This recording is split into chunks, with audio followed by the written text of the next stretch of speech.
ನಮ್ಮ ಜೀವನ್ ಜ್ಯೋತಿ ಕನ್ನಡ ಚಾನೆಲ್ನ ಮತ್ತೊಂದು ವಿಡಿಯೋಗೆ ನಿಮಗೆಲ್ಲ ಪ್ರೀತಿಯ ಸ್ವಾಗತ. ಸ್ನೇಹಿತರೆ, ನಿಮಗೆ ಗೊತ್ತಾ, ನಮ್ಮ ದೇಶಕ್ಕೆ ಸ್ವಾತಂತ್ರ್ಯ ಬರೋದಕ್ಕೆ ಸುಮಾರು 6.5 ಲಕ್ಷ ಕೆಚ್ಚೆದೆಯ ಕ್ರಾಂತಿಕಾರಿಗಳು ಬ್ರಿಟಿಷರ ಜೊತೆ ಹೋರಾಡಿ ತಮ್ಮ ಪ್ರಾಣವನ್ನು ಈ ದೇಶಕ್ಕೋಸ್ಕರ ಅರ್ಪಿಸಿದ ಮೇಲೆ ನಮ್ಮ ದೇಶಕ್ಕೆ ಸ್ವಾತಂತ್ರ್ಯ ಬಂತು ಅಂತ. ಆದರೆ ಇವತ್ತಿನ ಈ ಬಿಜಿ ಲೈಫ್ನಲ್ಲಿ ಎಷ್ಟು ಜನ ಈ ಕ್ರಾಂತಿಕಾರಿಗಳನ್ನ ನೆನೆಸ್ಕೊಳ್ತೀವಿ? ನಾವು ಅವ್ರನ್ನೆಲ್ಲ ಮರೆತು ಬಿಟ್ವಾ? ಹಾಗಾಗೋದು ಬೇಡ. ನಾವು ಇವತ್ತು ಆರಾಮಾಗಿ ಯಾವ ಭಯನೂ ಇಲ್ಲದೆ ಸ್ವತಂತ್ರವಾಗಿ ಜೀವನ ಮಾಡ್ತಾ ಇದ್ವಿ ಅಂದರೆ ಇದಕ್ಕೆ ಮೂಲ ಕಾರಣ ದೇಶಕ್ಕೋಸ್ಕರ ತಮ್ಮ ಪ್ರಾಣವನ್ನು ಅರ್ಪಿಸಿದ ಈ ಕೆಚ್ಚೆದೆಯ ಕ್ರಾಂತಿಕಾರಿಗಳು. ಹೀಗೆ ದೇಶಕ್ಕೋಸ್ಕರ ತಮ್ಮ ಪ್ರಾಣವನ್ನು ಅರ್ಪಿಸಿದ ಹಲವಾರು ಕ್ರಾಂತಿಕಾರಿಗಳಲ್ಲಿ ಭಗತ್ ಸಿಂಗ್, ರಾಜ್ಗುರು, ಸುಖದೇವ್ ಅವರದ್ದು ಒಂದು ರೋಚಕವಾದಂತಹ ಇತಿಹಾಸ. ನಾವೆಲ್ಲ ಓದಿರೋ ಪ್ರಕಾರ ಈ ಮೂವರು ಕ್ರಾಂತಿಕಾರಿಗಳನ್ನ ಬ್ರಿಟಿಷರು ಗಲ್ಲಿಗೇರಿಸಿದ್ರು ಅಂತ. ಆದರೆ ಸ್ನೇಹಿತರೆ, ಇಲ್ಲಿ ಸತ್ಯ ಸಂಗತಿ ಏನು ಅನ್ನೋದು ಗೊತ್ತಾ? ಇವರನ್ನ ಬ್ರಿಟಿಷರು ಗಲ್ಲಿಗೇರಿಸಿಲ್ಲ. ಗಲ್ಲಿಗೇರಿಸಿದ್ವಿ ಅಂತ ಜನರನ್ನ ನಂಬಿಸಿ ಅವರನ್ನ ಒಂದು ಅಜ್ಞಾತ ಸ್ಥಳಕ್ಕೆ ಕರೆದುಕೊಂಡು ಹೋಗಿ ಶೂಟ್ ಮಾಡಿ ಅವ್ರನ್ನ ಸಾಯಿಸಿದ್ರು ಅಂದರೆ ನೀವು ನಂಬ್ತೀರಾ? ನಂಬಲ್ಲ ಅಲ್ವಾ? ಬನ್ನಿ ಸ್ನೇಹಿತರೆ, ಹಾಗಾದರೆ ಈ ಒಂದು ರೋಚಕ ಕಥೆ ಏನು ಅನ್ನೋದನ್ನು ಈ ಒಂದು ವಿಡಿಯೋ ಮೂಲಕ ಸಂಪೂರ್ಣ ಮಾಹಿತಿ ಪಡೆದುಕೊಳ್ಳೋಣ. ಈ ವಿಡಿಯೋವನ್ನು ಎಲ್ಲೂ ಮಿಸ್ ಮಾಡದೆ ಕೊನೆವರೆಗೂ ನೋಡಿ, ಹಾಗೂ ನಮ್ಮ ಯುವ ಪೀಳಿಗೆಗೆ ಪ್ರತಿಯೊಬ್ಬರಿಗೂ ಶೇರ್ ಮಾಡಿ. ಸ್ನೇಹಿತರೆ, ಇಂಥದ್ದೊಂದು ಅನುಮಾನ ಅಥವಾ ಇತಿಹಾಸದ ಗರ್ಭದಲ್ಲಿ ಅಡಗಿ ಹೋಗಿರುವ ಸತ್ಯವನ್ನು some hidden facts of Shaheed Bhagat Singh ಅನ್ನೋ ಪುಸ್ತಕದಲ್ಲಿ ಉಲ್ಲೇಖವನ್ನು ಮಾಡಿದ್ದಾರೆ. 1927ರಲ್ಲಿ ಬ್ರಿಟಿಷರು ಭಾರತದಲ್ಲಿ ರಾಜಕೀಯ ಸುಧಾರಣೆಗಳನ್ನು ತರೋದಕ್ಕೆ ಸೈಮನ್ ಕಮಿಷನ್ ಅನ್ನೋ ನೀತಿಯನ್ನು ಜಾರಿಗೆ ತರ್ತಾರೆ. ಆದರೆ ಲಾಲಾ ಲಜಪತ್ ರಾಯ್ ಅವರು ಇದನ್ನು ತೀವ್ರವಾಗಿ ವಿರೋಧಿಸಿ ಗೋ ಬ್ಯಾಕ್ ಸೈಮನ್ ಚಳುವಳಿಯನ್ನು ಪ್ರಾರಂಭ ಮಾಡ್ತಾರೆ. ಇದರಿಂದ ಬ್ರಿಟಿಷರಿಗೆ ತುಂಬಾನೇ ಕೋಪ ಬರುತ್ತೆ. ಹಾಗಾಗಿ ಆ ಚಳುವಳಿ ಮಾಡುವವರ ಮೇಲೆ ಲಾಠಿ ಚಾರ್ಜ್ ಅನ್ನು ಮಾಡ್ತಾರೆ. ಆ ಲಾಠಿ ಚಾರ್ಜ್ ಮಾಡುವಾಗ ಲಾಲಾ ಲಜಪತ್ ರಾಯ್ ಅವರ ತಲೆಗೆ ತೀವ್ರವಾಗಿ ಏಟು ಬಿದ್ದು ಹಾಸಿಗೆ ಹಿಡಿತಾರೆ. ತಲೆಗೆ ಬಿದ್ದ ಏಟಿನಿಂದ ಚೇತರಿಸಿಕೊಳ್ಳಲಾಗದೆ ಲಾಲಾ ಲಜಪತ್ ರಾಯ್ ಅವರು 1928 ನವೆಂಬರ್ 17ರಂದು ಸಾವನ್ನಪ್ತಾರೆ. ನಂತರ ತಮ್ಮ ಗುರುಗಳನ್ನ ಸಾಯಿಸಿದ ಬ್ರಿಟಿಷರ ವಿರುದ್ಧ ಏನಾದರೂ ಮಾಡಿ ಸೇಡು ತೀರಿಸಿಕೊಳ್ಳಲೇಬೇಕಂತ ಹಠಕ್ಕೆ ಬಿದ್ದ ಚಂದ್ರಶೇಖರ್ ಆಜಾದ್ ಅವರು ಎಲ್ಲ ಕ್ರಾಂತಿಕಾರಿಗಳನ್ನ ಒಗ್ಗೂಡಿಸಿ ಸಭೆ ಮಾಡಿ ಲಾಲಾ ಲಜಪತ್ ರಾಯ್ ಅವರ ಸಾವಿನ ಪ್ರತೀಕಾರವನ್ನು ತೀರಿಸಿಕೊಳ್ಳೋದಕ್ಕೆ ಸಂಚು ರೂಪಿಸ್ತಾರೆ. ಆಗ ಬಿಸಿ ರಕ್ತದಿಂದ ಕುದಿತಾ ಇದ್ದಂತಹ ಭಗತ್ ಸಿಂಗ್, ರಾಜ್ಗುರು, ಸುಖದೇವ್ ಅವರು ಲಾಠಿ ಚಾರ್ಜ್ ಆದೇಶವನ್ನು ನೀಡಿದ ಬ್ರಿಟಿಷ್ ಅಧಿಕಾರಿಯಾದ ಸೂಪ್ರಿಟೆಂಡೆಂಟ್ ಆಫ್ ಪೊಲೀಸ್ ಜಾನ್ ಸ್ಕ್ಯಾಟ್ನನ್ನು ಕೊಲ್ಲೋದಕ್ಕೆ ಸಂಚು ರೂಪಿಸ್ತಾರೆ. ನಂತರ ಭಗತ್ ಸಿಂಗ್, ರಾಜ್ಗುರು, ಸುಖದೇವ್ 1928 ಡಿಸೆಂಬರ್ 17ರಂದು ಪೊಲೀಸ್ ಸ್ಟೇಷನ್ನ ಹೊರಗಡೆ ಬಂದ ಜಾನ್ ಸ್ಕ್ಯಾಟ್ನನ್ನು ಶೂಟ್ ಮಾಡಿ ಸಾಯಿಸೋದಕ್ಕೆ ಪ್ಲಾನ್ ಮಾಡ್ತಾರೆ. ಆದರೆ ಅಲ್ಲಿ ಒಂದು ತಪ್ಪಾಗತ್ತೆ. ಅವತ್ತು ಅಲ್ಲಿಗೆ ಬಂದಿದ್ದು ಜಾನ್ ಸ್ಕ್ಯಾಟ್ ಅಲ್ಲ, ಬದಲಾಗಿ ಜಾನ್ ಸ್ಯಾಂಡರ್ಸ್. ಈ ವಿಷಯ ಗೊತ್ತಿಲ್ಲದ ಭಗತ್ ಸಿಂಗ್ ಸ್ಟೇಷನ್ನಿಂದ ಹೊರಗಡೆ ಬಂದ ಜಾನ್ ಸ್ಯಾಂಡರ್ಸ್ನನ್ನು ಇವರು ಜಾನ್ ಸ್ಕ್ಯಾಟ್ ಅಂತ ತಿಳಿದು ಶೂಟ್ ಮಾಡಿ ಸಾಯಿಸಿ ತಮ್ಮ ಪ್ರತೀಕಾರವನ್ನು ತೀರಿಸ್ಕೊಳ್ತಾರೆ. ನಂತರ ಅವರಿಗೆ ಗೊತ್ತಾಗತ್ತೆ, ನಾವು ಶೂಟ್ ಮಾಡಿದ್ದು ಜಾನ್ ಸ್ಕ್ಯಾಟ್ನ ಅಲ್ಲ, ಜಾನ್ ಸ್ಯಾಂಡರ್ಸ್ನ ಅಂತ. ಯಾರಾದರೂ ಏನು, ನಾವು ಬ್ರಿಟಿಷರ ವಿರುದ್ಧ ಸೇಡು ತೀರಿಸ್ಕೊಂಡ್ವಿ ಅಂತ ಅಲ್ಲಿಂದ ಪರಾರಿಯಾಗಿ ಬ್ರಿಟಿಷರ ವಿರುದ್ಧ ತಮ್ಮ ಮುಂದಿನ ಹೋರಾಟಗಳ ಬಗ್ಗೆ ಗಮನ ಹರಿಸ್ತಾರೆ. ಜಾನ್ ಸ್ಯಾಂಡರ್ಸ್ನನ್ನು ಕೊಂದ ಇವರನ್ನ ಹಿಡಿಯೋದಕ್ಕೆ ಬ್ರಿಟಿಷರು ಇನ್ನಿಲ್ಲದ ಪ್ರಯತ್ನವನ್ನು ಮಾಡ್ತಾನೆ ಇರ್ತಾರೆ. ಮತ್ತೊಂದು ಕಡೆ ಭಗತ್ ಸಿಂಗ್ ಇನ್ನೊಂದು ಕ್ರಾಂತಿಗೆ ಮುನ್ನಡಿಯನ್ನು ಬರಿತಾ ಇರ್ತಾರೆ. ಅದೇನೆಂದರೆ, ಭಾರತದ ಜನ ಏಕೆ ಬ್ರಿಟಿಷರ ವಿರುದ್ಧ ಧ್ವನಿ ಎತ್ತುತ್ತಿಲ್ಲ? ಬ್ರಿಟಿಷರು ಮಾಡ್ತಾ ಇರುವ ಅನ್ಯಾಯ ಲೂಟಿ ನಮ್ಮ ಜನಗಳಿಗೆ ಏಕೆ ಅರ್ಥ ಆಗ್ತಾ ಇಲ್ಲ? ನಮ್ಮ ಜನರಿಗೆ ಬ್ರಿಟಿಷರು ಮಾಡುವ ಅನ್ಯಾಯವನ್ನು ಹೇಳಬೇಕೆಂದ್ರೆ ನಾವು ಏನಾದರೂ ಒಂದು ಮಾಡಲೇಬೇಕು ಅಂತ ನಿರ್ಧಾರವನ್ನು ಮಾಡಿ ಭಗತ್ ಸಿಂಗ್, ರಾಜ್ಗುರು, ಸುಖದೇವ್ ಅವರು 1929 ಏಪ್ರಿಲ್ 8ರಂದು ಪಾರ್ಲಿಮೆಂಟ್ ಮೇಲೆ ಬಾಂಬ್ ದಾಳಿನ ಮಾಡೋದಕ್ಕೆ ಪ್ಲಾನ್ ಮಾಡ್ತಾರೆ. ಹಾಗಂತ ಹೇಳಿ ಎಲ್ಲರನ್ನ ಸಾಯಿಸುವ ಉದ್ದೇಶ ಅವರದಾಗಿರಲಿಲ್ಲ. ಅವರು ಪಾರ್ಲಿಮೆಂಟ್ ಮೇಲೆ ಒಂದು ಸಾಧಾರಣವಾದಂತಹ ಒಂದು ಬಾಂಬ್ ದಾಳಿ ಮಾಡಿ ಪೊಲೀಸರಿಗೆ ಶರಣಾಗೋದು. ನಂತರ ಅವರನ್ನ ಕೋರ್ಟ್ನಲ್ಲಿ ಜಡ್ಜ್ ಮುಂದೆ ನಿಲ್ಲಿಸ್ತಾರೆ. ನಂತರ ಅವರು ಬ್ರಿಟಿಷರು ಮಾಡುವ ಅನ್ಯಾಯಗಳನ್ನ ಜಡ್ಜ್ ಮುಂದೆ ಹೇಳಿಕೊಳ್ಳೋದು.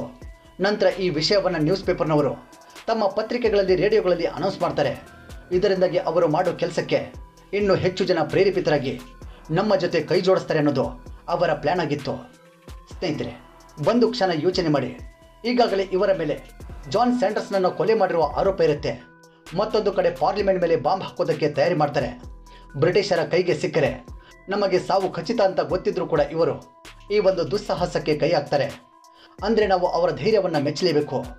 ಇವರ ಪ್ಲಾನ್ ಪ್ರಕಾರ ಭಗತ್ ಸಿಂಗ್, ರಾಜ್ಗುರು, ಸುಖದೇವ್ ಈ ಮೂವರು ಕ್ರಾಂತಿಕಾರಿಗಳು ಬ್ರಿಟಿಷ್ ಪಾರ್ಲಿಮೆಂಟ್ ಮೇಲೆ ಒಂದು ಸಾಧಾರಣವಾದಂತಹ ಬಾಂಬ್ ಹಾಕ್ತಾರೆ. ಪಾರ್ಲಿಮೆಂಟ್ನಲ್ಲಿದ್ದ ಜನ ಅಲ್ಲಿಂದ ಓಡೋದಕ್ಕೆ ಪ್ರಾರಂಭ ಮಾಡ್ತಾರೆ. ಇನ್ಕಿಲಾಬ್ ಜಿಂದಾಬಾದ್, ಇನ್ಕಿಲಾಬ್ ಜಿಂದಾಬಾದ್ ಅಂತ ಘೋಷಣೆಗಳನ್ನ ಕೂಗ್ತಾ ತಾವು ತಂದಿರುವ ಕ್ರಾಂತಿಕಾರಕ ಪತ್ರಿಕೆಗಳನ್ನ ಪಾರ್ಲಿಮೆಂಟ್ನಲ್ಲಿ ಹಾಕ್ತಾರೆ. ಅಲ್ಲೇ ಇದ್ದ ಬ್ರಿಟಿಷ್ ಪೊಲೀಸರು ಈ ಮೂವರು ಕ್ರಾಂತಿಕಾರಿಗಳನ್ನ ಅರೆಸ್ಟ್ ಮಾಡ್ತಾರೆ. ನಂತರ ಅವರು ಯಾವ ಪ್ರತಿರೋಧವನ್ನು ಕೊಡದೆ ಶರಣಾಗ್ತಾರೆ. ಮೂವರು ಕ್ರಾಂತಿಕಾರಿಗಳ ವಿರುದ್ಧ ಮೊಕದ್ದಮೆಯನ್ನು ಹಾಕಿ ಮರಣದಂಡನೆ ಶಿಕ್ಷೆಯನ್ನು ವಿಧಿಸಲಾಗುತ್ತೆ. ಇವರ ಮರಣದಂಡನೆ ಶಿಕ್ಷೆಯನ್ನು ವಿರೋಧ ಮಾಡಿ ಇಡೀ ದೇಶಾದ್ಯಂತ ಚಳುವಳಿಗಳು ಪ್ರಾರಂಭವಾಗ್ತವೆ. ಈ ಪ್ರಸ್ತಾಪ ಮಹಾತ್ಮ ಗಾಂಧಿವರೆಗೂ ಹೋಗುತ್ತೆ. ಆದರೆ ಗಾಂಧಿ ಇವರನ್ನು ಉಳಿಸಿಕೊಳ್ಳುವ ಯಾವುದೇ ಪ್ರಯತ್ನವನ್ನು ಕೂಡ ಮಾಡೋದಿಲ್ಲ. ಸ್ನೇಹಿತರೆ, ನಾವೆಲ್ಲ ಗಮನಿಸಬೇಕಾದ ವಿಷಯವೇನೆಂದರೆ, ಈ ವಿಷಯವನ್ನು ಸಾಕಷ್ಟು ಇತಿಹಾಸಕಾರರು ಬರೆದಿದ್ದಾರೆ. ಗಾಂಧಿ ಅವತ್ತು ಮನಸ್ಸು ಮಾಡಿದರೆ ಅವತ್ತು ಭಗತ್ ಸಿಂಗ್, ರಾಜ್ಗುರು, ಸುಖದೇವ್ ಅವ್ರನ್ನ ನೇಣಿಗೇರಿಸುವುದನ್ನು ತಪ್ಪಿಸಬಹುದಿತ್ತು ಅಂತ. ನಂತರ ಈ ಮೂವರು ಕ್ರಾಂತಿಕಾರಿಗಳನ್ನ 1931 ಮಾರ್ಚ್ 23ರಂದು ಗಲ್ಲಿಗೇರಿಸಲಾಯಿತು ಅನ್ನೋದು ನಮಗೆಲ್ಲ ಗೊತ್ತಿರೋ ವಿಚಾರ. ಆದರೆ ನಿಜಕ್ಕೂ ಈ ಮೂವರು ಕ್ರಾಂತಿಕಾರಿಗಳನ್ನ ಗಲ್ಲಿಗೇರಿಸಿ ಕೊಲ್ಲಲಾಯ್ತಾ? ಇಲ್ಲ ಅನ್ನತ್ತೆ ಇತಿಹಾಸ. ಹೌದು, some hidden facts of Shaheed Bhagat Singh ಅನ್ನೋ ಪುಸ್ತಕದಲ್ಲಿ ಇದರ ಬಗ್ಗೆ ಉಲ್ಲೇಖವನ್ನು ಮಾಡಲಾಗಿದೆ. ಸ್ನೇಹಿತರೆ, ಒಬ್ಬ ವ್ಯಕ್ತಿಯನ್ನು ಗಲ್ಲಿಗೇರಿಸುವಾಗ ಅದರದೇ ಆದಂತಹ ಕೆಲ ನಿಯಮಗಳು ಇರುತ್ತೆ. ಮರಣದಂಡನೆ ಬೆಳಗಿನ ಜಾವದಲ್ಲಿ ಆಗಬೇಕು. ಮರಣದಂಡನೆಗೆ ಗುರಿಯಾಗಿರುವ ಕೊನೆಯ ಸೆನ ಪೂರೈಸಬೇಕು. ಆದರೆ ಅದನ್ನೆಲ್ಲವನ್ನ ಗಾಳಿಗೆ ತೂರಿದ ಬ್ರಿಟಿಷ್ ಅಧಿಕಾರಿಗಳು ಜನರ ಪ್ರತಿಭಟನೆಗೆ ಹೆದರಿ ರಾತ್ರೋರಾತ್ರಿ ಈ ಮೂವರು ಕ್ರಾಂತಿಕಾರಿಗಳನ್ನ ಗಲ್ಲಿಗೇರಿಸ್ತಾರೆ. ಅದಕ್ಕೆ ಅವರು ಕೊಟ್ಟ ಹೆಸರೇ ಆಪರೇಷನ್ ಟಾರ್ಜನ್ ಹಾರ್ಸ್ ಅಂತ.